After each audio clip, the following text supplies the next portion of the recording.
So hi guys, welcome back to my two videos. तो इस video में दोस्तों डिस्कस करने वाले हैं यहाँ पर कुछ इंपॉर्टेंट न्यूज़ एंड अपडेट्स के बारे में जो कि मार्केट से रिलेटेड रहने वाली है। उसके अलावा एक न्यूज़ की बात करेंगे जो कि सेबी से रिलेटेड रहेगा। तो वीडियो काफ़ी इन्फॉर्मेटिव रहने वाला है, वीडियो को कंप्लीट वॉच करना।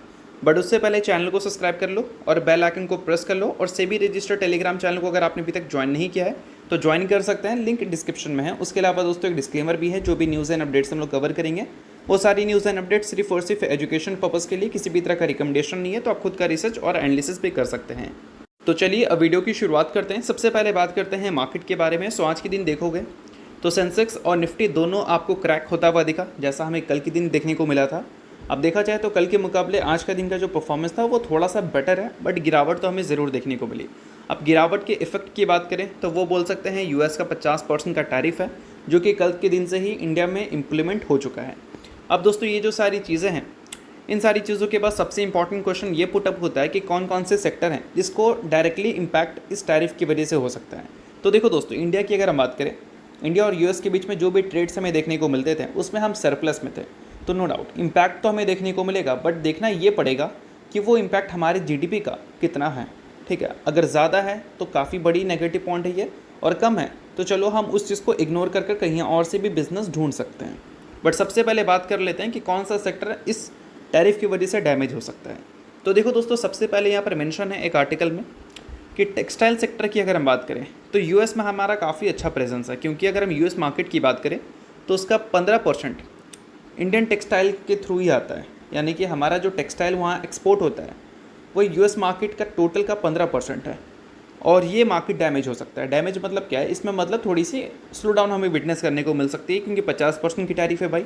इंडिया के जो टोटल प्रोडक्ट जाते हैं यूएस में, उसमें से 70% प्रोडक्ट में ये 50% की टैरिफ लगने वाला है। और ये मार्केट की बात करें तो $118 बिलियन के आसपास का ये मार्केट है। तो बहुत सारी कंपनी है इस मार्केट में, जिसमें आप कंपनी के नाम नोट कर सकते हैं। अब यहाँ पर ये भी देख लेते हैं कि कौन सी कंपनी कितना रेवेन्यू जनरेट करती है यूएस मार्केट से। तो एक ही कंपनी को तो देखना काफ़ी मुश्किल है।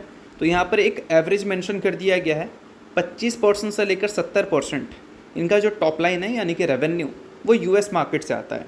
अब इसमें से कुछ कंपनी का 25% होगा, तो कुछ कंपनी का मैक्सिमम 70% होगा, और कुछ कंपनी का बीच में होगा। तो इस वजह से इन सारी कंपनीज़ को आप रिसर्च कर सकते हैं अगर आप टेक्सटाइल फील्ड में इन्वेस्टेड हैं तो। उसके अलावा दोस्तों एक और पॉइंट आपको देखने को मिलता है।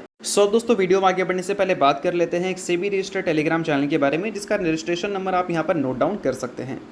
पिछले कुछ टाइम में मार्केट में काफ़ी ज़्यादा आपको वॉलेटिलिटी देखने को मिली है, और ऐसे टाइम पे अगर आप इस टेलीग्राम चैनल को ज्वाइन करते हैं तो ये आपके लिए काफ़ी ज़्यादा यूज़फुल होगा। काफ़ी सारी कंपनी के चार्ट्स वगैरह आपको यहाँ पर अपडेटेड देखने को मिलते हैं एक प्रॉपर एनालिसिस के थ्रू। उसके अलावा काफ़ी सारी कंपनी के जो कॉल्स वगैरह हैं वो भी आपको यहाँ पर बिल्कुल फ्री ऑफ कॉस्ट देखने को मिलती है, उसका भी फ़ायदा आप उठा सकते हैं। तो लिंक डिस्क्रिप्शन में है, लिंक के थ्रू जाकर इस टेलीग्राम चैनल को आप ज्वाइन कर लो। श्रीम फील्ड सेक्टर से रिलेटेड इसमें कुछ बड़ी कंपनी का नाम आप नोट कर सकते हैं, जिसमें अवंती फीड देखने को मिलती है, एपेक्स फ्रोजन फूड देखने को मिलता है। उसके अलावा और भी कंपनीज है। इनका जो टोटल रेवेन्यू है उसका 50 से 60% यूएस मार्केट से आता है। तो इस वजह से आप इन सारी कंपनीज़ को या फिर इस सेक्टर को भी आप रिसर्च कर सकते हैं। उसके अलावा दोस्तों केमिकल सेक्टर भी आपको इन सारी चीज़ों की वजह से फोकस में देखने को मिल रहा है, क्योंकि एसआरएफ की बात करें, नवीन फ्लोरेंस की बात करें तो इनकी भी प्रेजेंस हमें यूएस में देखने को मिलती है। तो 2024 का जो एनुअल रिपोर्ट पब्लिश किया था एसआरएफ ने, नवीन फ्लोरिन ने, उस हिसाब से अगर हम देखें तो एसआरएफ का जो टोटल रेवेन्यू है उसका 12% हमें यूएस आता हुआ दिखता है, और नवीन फ्लोरिन का टोटल रेवेन्यू का 65% यूएस से आता है। तो आप इन दो कंपनी को भी रिसर्च कर सकते हैं अगर आप बिज़नेस को रिसर्च अच्छी तरह से करना चाहते हैं तो ये वो सेक्टर हैं या फिर वो कंपनीज़ हैं जिसको ये 50% की जो टैरिफ है उससे अच्छी खासी डैमेज हो सकती हैं। और अल्टीमेटली ये जो सारी कंपनीज़ हैं वो कहाँ की है, इंडिया की है। तो इन सारी कंपनीज़ के अगर नंबर्स हमें वीक देखने को मिलेंगे तो इसका इम्पैक्ट तो हमारे जीडीपी में देखने को मिलेगा ही। तो यहाँ पर एक डेटा रिपोर्ट हुआ है जिसमें मेंशन है कि यूएस का जो टैरिफ है वो शेप कर सकता है 30 से 80 बेसिस पॉइंट इंडिया की जीडीपी ग्रोथ को इसी फिस्कल ईयर यानी कि इसी फाइनेंशियल ईयर। अब 30 से 80 बेसिस पॉइंट का मतलब क्या, 0.3% से लेकर 0.8%, यानी कि मिनिमम एक्सपेक्टेशन है 0.3% का और मैक्सिमम एक्सपेक्टेशन है 0.8% का। अच्छा है ये नंबर 1% के ऊपर नहीं है, अगर 1% के ऊपर रहता तो नो डाउट ये एक नेगेटिव बात होती। अब इसी चीज़ को काउंटर करने के लिए हमारी गवर्नमेंट एक मास्टर स्ट्रोक चला है, जिसमें वो जीएसटी को कम करने का प्लान कर रहे हैं। अब जीएसटी को वो कम क्यों कर रहे हैं भाई, क्योंकि जो बिज़नेस हमारा ख़राब होगा यूएस से, उसको हम कहीं से तो रिकवर करने की कोशिश करेंगे ना। तो इसलिए वो जीएसटी कम कर रहे हैं, जिससे क्या है कि चीज़ों के रेट कम होंगे और अल्टीमेटली हम परचेस ज़्यादा करेंगे तो हमारी गवर्नमेंट यहाँ से ज़्यादा कमा लेगी। कभी कभी बोला जाता है ना कि मार्जिन्स को कम कर अगर अपनी सेल्स को आप बढ़ा दें तो तब भी आपके प्रॉफिट्स बढ़ सकते हैं। तो वो चीज़ें आपको अभी हमारी गवर्नमेंट फॉलो करती हुई दिख रही है। इसके अलावा दोस्तों अगर हम बात करें हमारे प्रिय मित्र यानी कि चाइना के बारे में, जो कि पहले तो नहीं थे बट ठीक है, अभी दुश्मन का दुश्मन हमारा दोस्त, ऐसा सुने हो ना आप, तो वही चीज़ें हमें होती हुई देखने को मिल रही हैं। अभी हम चाइना के साथ काफ़ी ज़्यादा टच में हैं, बिज़नेस करना है इस वजह से, और यूएस जो है वो चाइना के अगेंस्ट में पहले भी थी और वंस अगेन अगेंस्ट में ही दिख रही है, जिसमें उनकी तरफ से वार्निंग देखने को मिला है। कोई ऑफिशियल न्यूज़ नहीं है, वार्निंग है। अब वार्निंग किसने दिया है भाई? तो वही उसी इंसान ने दिया है जो लगातार सब देश को वार्निंग देते आ रहे हैं, और वो इंसान का नाम क्या है? Donald Trump. ठीक है, तो डोनाल्ड ट्रंप ने बताया है कि वो डिस्ट्रॉय कर सकते हैं चाइना को। तो कैसे डिस्ट्रॉय कर सकते हैं भाई? 200% टैरिफ लगाकर। अभी रिसेंटली एक न्यूज़ आपने सुना ही होगा कि रेयर अर्थ मिनरल जो है उसको चाइना कंट्रोल कर सकती है, मतलब उसके सप्लाई को। इसमें कुछ कंट्री को प्रॉब्लम हो सकता है, और वो कुछ कंट्री में जो सबसे टॉप नंबर पे थी वो इंडिया थी। बट अभी के टाइम पे क्या हुआ है, इंडिया और चाइना का जो रिलेशन है वो पहले के मुकाबले थोड़ा बेटर हो चुका है, तो हमारे लिए वो प्रॉब्लम वाली बात है नहीं। बट कहीं ना कहीं यूएस और चाइना का जो रिलेशन पहले के मुकाबले और ख़राब हुआ है, वो यूएस के लिए प्रॉब्लम कर सकती है। और इसी वजह से उन्होंने बोला है कि अगर ये मिनरल्स को कंट्रोल करते हैं, सप्लाई रोकते हैं, तो 200% के टैरिफ वो लगा देंगे, जिस वजह से चाइना डिस्ट्रॉय हो जाएगी। बट होगी नहीं होगी वो एक अलग मसला है। बट अभी के टाइम पे तो ट्रम्प की तरफ से स्टेटमेंट सुनने को मिली हैं।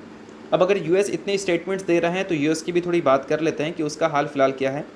तो आज के दिन दोस्तों यूएस का हमें जीडीपी डेटा रिपोर्ट होता हुआ दिखेगा, और जो जीडीपी डेटा रिपोर्ट होता हुआ दिखेगा उसकी एक्सपेक्टेशंस क्या है उसकी हम लोग बात कर लेते हैं। तो देखो, एक्सपेक्टेशंस है 3% ग्रोथ की। पिछले बार भी 3% की ग्रोथ हमें देखने को मिली थी, एक्सपेक्टेशन थी 2.5% की। तो पिछले बार जो डेटा रिपोर्ट हुआ था वो एक्सपेक्टेशन से बेटर था।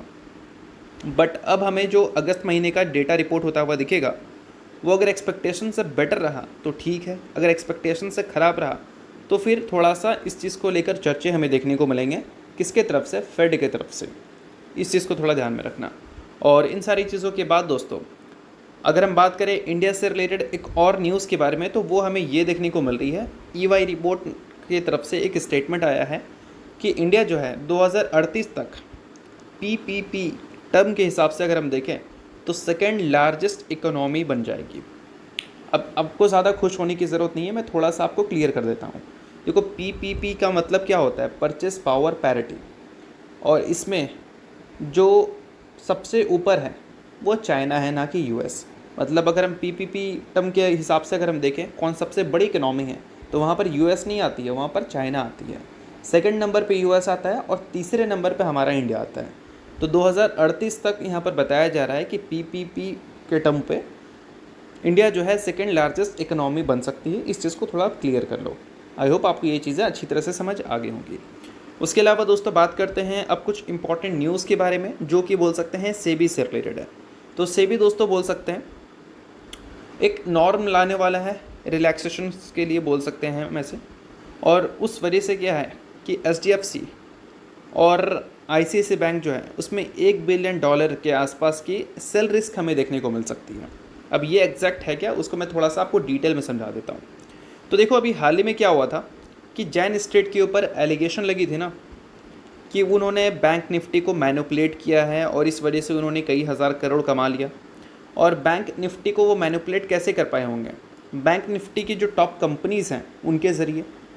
और अभी के टाइम पे सेबी के जो रूल्स हैं, उस रूल्स को अगर हम देखें तो वो चाहते हैं कि कोई भी कंपनी किसी भी पर्टिकुलर इंडेक्स में, मतलब निफ्टी 50 की बात नहीं हो रही है, निफ्टी नेक्स्ट 50 की बात नहीं हो रही है, मतलब सेक्टरल इंडेक्स की अगर हम बात करें तो लाइक निफ्टी IT की बात कर लेते हैं, निफ्टी बैंक की बात कर लेते हैं, निफ्टी मेटल्स की बात कर लेते हैं। तो ये जो सारे इंडेक्स हैं, सॉरी इंडाइसेस जो हैं, इसमें कोई भी कंपनी जब रहेगी तो उसमें जो वेटेज होना चाहिए उस कंपनी का मैक्सिमम 20% होना चाहिए, उससे ज़्यादा नहीं।